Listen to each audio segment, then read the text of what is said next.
The DPM says Renwood Wells did not display good governance when he signed an LOI.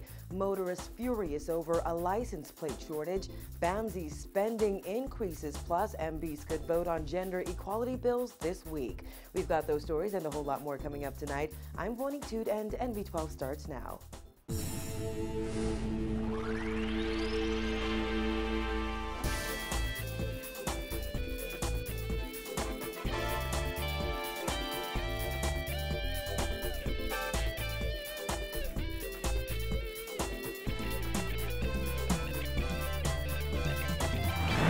Topping news tonight, after reviewing the results of a probe into the controversial letter of intent that Parliamentary Secretary Renwood Wells signed in July, Deputy Prime Minister Philip Davis told NB12 today it is clear Wells' actions were not in keeping with good governance.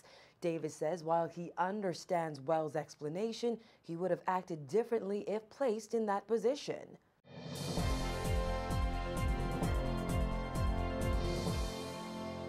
But I think what he did was not in keeping with good governance. If Renwood Wells decides to speak to the nation regarding the controversial letter of intent he signed with Stellar to Waste Energy, Works Minister Philip Brave Davis says Bahamians will judge whether the parliamentary secretary did anything wrong.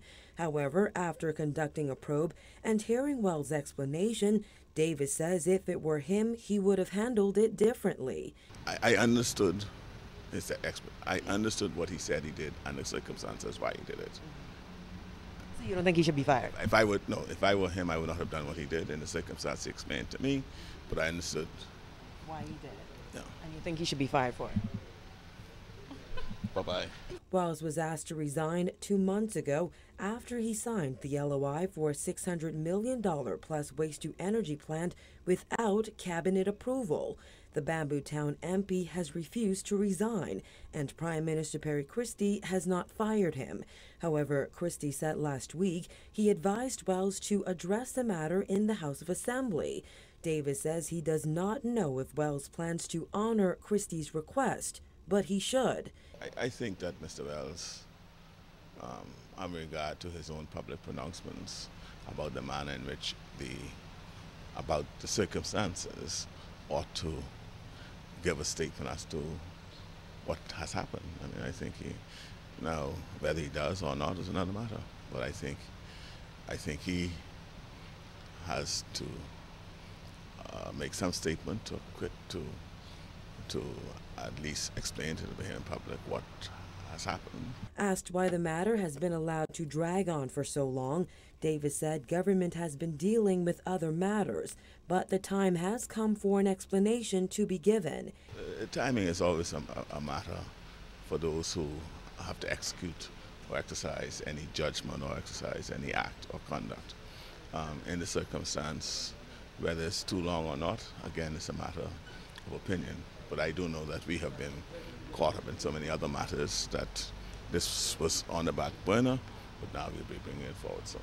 In other news, there is a shortage of license plates in the country. As a result, the Road Traffic Department is now urging motorists to bring in old license plates so that their vehicles can be licensed. As Shanique Miller tells us, the driver's license unit is also facing issues with its printing machines, something motorists are not too pleased with. I think the system is backward. This government, and they just don't know how to operate. They need to reinvent the wheel or try find some other way where they could deal with it. It's just the service. They customer service poor. This motorist is among dozens who in the past few months have been turned around by the Department of Road Traffic. It's been 4 months since the department has not been able to produce new license plates.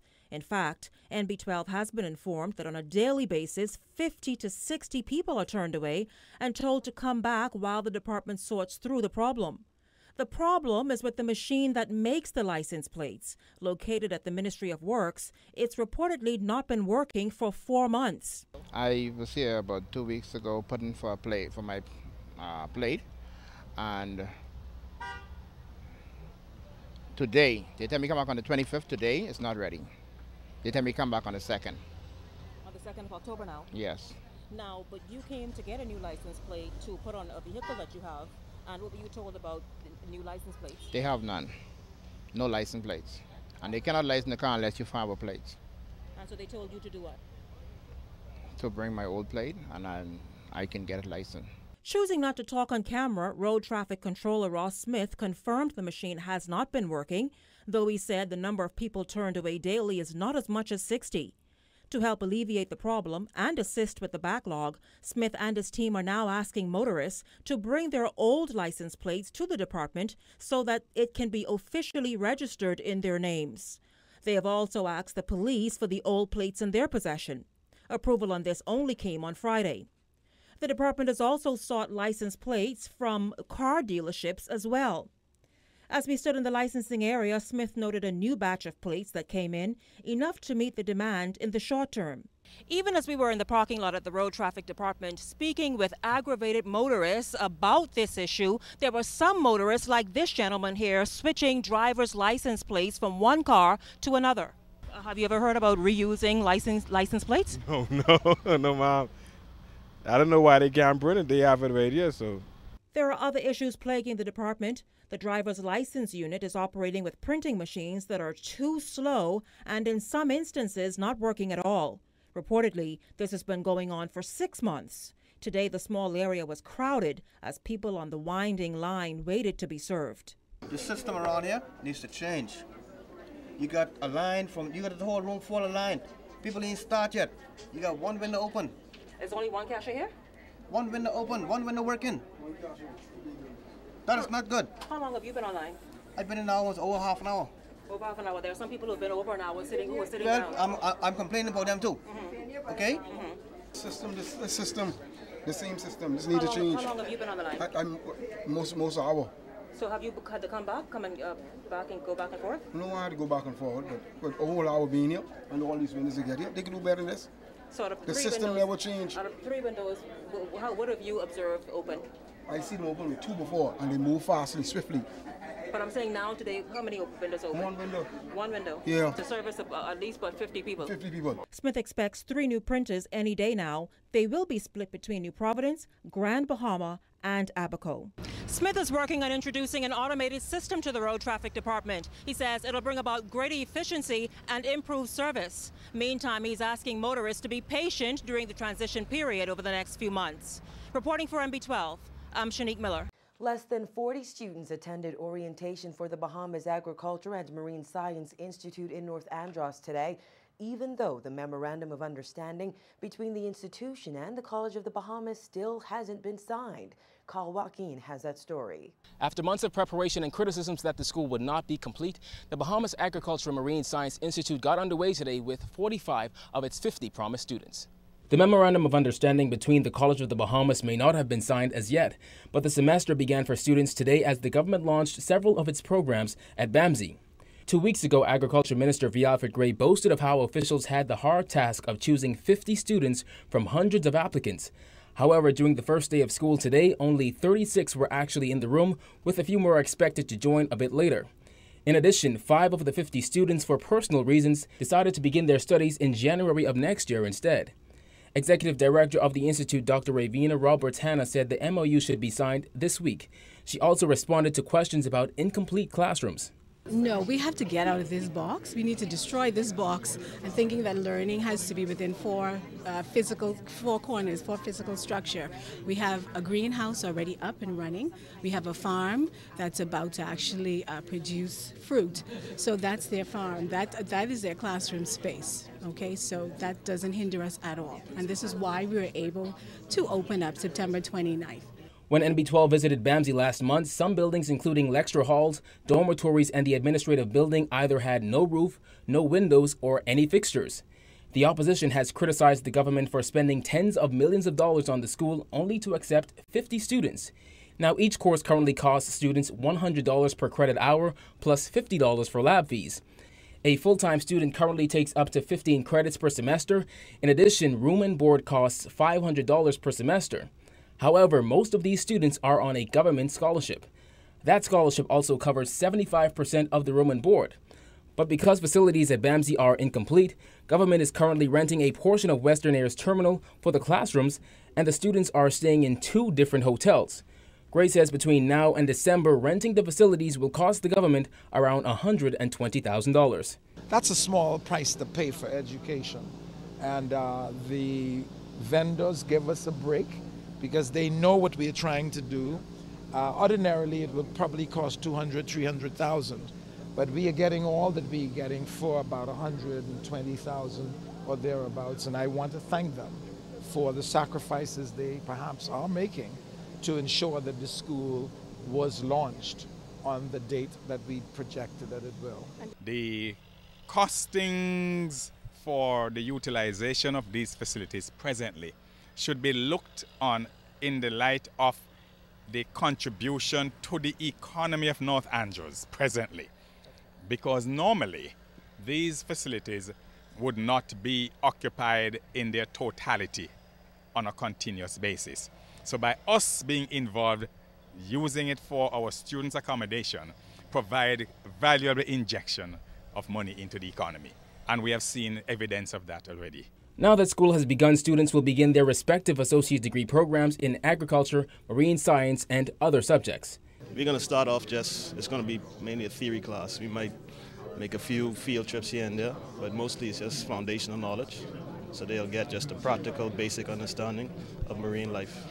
Currently, I have, I think, about 20 students because it's a practical class. They'll be able to do some physical labor for the farm and actually get, first-hand experience on what aquaculture really is, aquaculture and aquaponics. I chose this program because basically, from when I was young, I used to go farm with my grandfather, and it has become like a passion for me. So anything to further it, and anything to further it would be like great, like this program right here. So this like a major bump for me in my life, Earlier this month, it was reported that Bamsey was 65 to 70% complete. The agriculture minister stressed that this was not the official opening of Bamsey, but simply the launch of its classes. He said once all the kinks are ironed out and buildings are complete, the government will have a grand opening between December and January.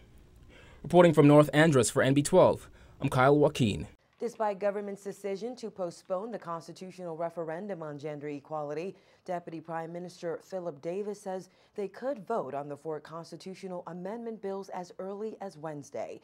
Davis says MPs are expected to discuss the bills tonight during a parliamentary meeting. Subject to any other advices we get from the chairman of the commission, Constitutional Commission, it is intended that we deal with the bills in committee this session, Wednesday or Thursday, and perhaps have a vote on them to ensure that it gets past the parliamentary hurdle. And that is what we intend as I speak. As I said, it's subject to any other matters that the Constitutional Commission might wish to bring to our attention before then. I consider it happening on Wednesday or Thursday. The highly anticipated vote on the constitutional amendment bills was delayed in the House of Assembly last month after government was advised to wait until consultations with religious leaders were complete. Though MPs from both sides have raised concern over at least one of the bills, Davis says they now appear to be on the same page. We expect to have bipartisan support. Before the bills are passed, it is expected that they will be amended to address several concerns that were raised during the consultation process. Davis made those comments during a courtesy call by Commonwealth Secretary General Kamalesh Sharma. Mr. Sharma says they are willing to assist the Bahamas with next year's referendum.